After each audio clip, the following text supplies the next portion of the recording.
Il grido d'allarme delle emittenti televisive del Veneto viene raccolto tramite il segretario regionale del Partito Democratico Andrea Martella da un altro Dem, il deputato Gianni Dalmoro, membro della Commissione Bilancio della Camera.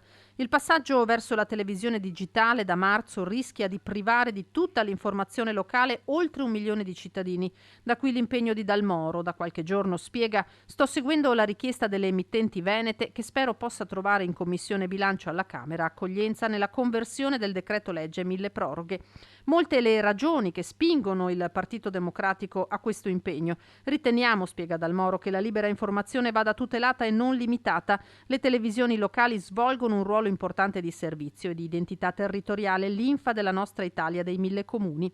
I network televisivi, ricorda ancora il deputato, non sono solo delle imprese con propri fatturati e dipendenti, ma anche una fucina di ottimi professionisti. In stretto contatto con Martella, Dalmoro annuncia infine di aver avviato un dialogo con gli uffici della Commissione Bilancio e con il suo presidente Fabio Melilli affinché si possa trovare una giusta soluzione in accordo con il Ministero dello Sviluppo Economico e con l'Agicom.